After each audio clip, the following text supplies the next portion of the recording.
हमने तो पहले बताया, जब उनके वोटर हमारे साथ है तो नेता भी हमारे साथ आ जाए। सीट नहीं, जीत के लिए बात हो रही है। हम 39 पार्टियों ने तय किया है 404 पार एनडीए सरकार। कहते हैं सियासत में कब कौन अपना बन जाए, कौन पराया हो जाए, कुछ कहा नहीं जा सकता।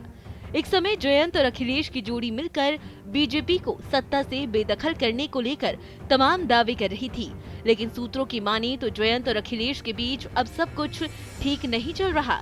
दावा तो यहाँ तक किया जा रहा है कि तमाम कोशिशों के बाद भी जयंत और अखिलेश के बीच आम सहमति नहीं बन रही है और जल्दी ही जयंत चौधरी अखिलेश यादव को टाटा बाय बाय करने का प्लान बना रहे हैं। साथ ही कहा यह भी जा रहा है कि जयंत अब बीजेपी के साथ जा सकते हैं। इस पर संजय निषाद ने क्या कहा, सुनिए।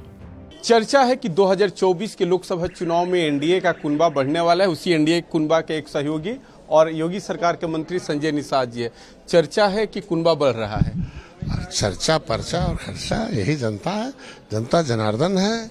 जनता के हितों के लिए हमारी सरकार काम कर रही है और जनता और किसान, नौजवान, गरीब, महिलाएं, यही चार वर्ग उपेक्षित थे।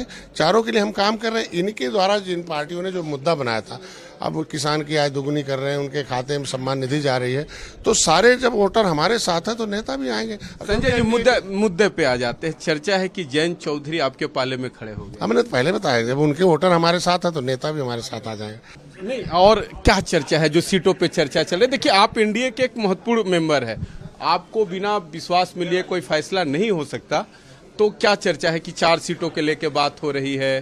अभी सीट नहीं, जीत के लिए बात हो रही है। हम 39 पार्टियों ने तय किया है 404 पार एनडीए सरकार में। हमारे साथ एनडीए के सहयोगी और योगी सरकार के मंत्री संजय निषाद थे। उन्होंने कहा कि जिस बात की चर्चा है उस बात की चर्चा ऐसी नहीं है। जयंत चौधरी एनडीए के हिस्सा जल्द बनेंगे। सहयोगी राहुल के साथ रजनीश पांडे, भारत एक्सप्रेस, लखनऊ।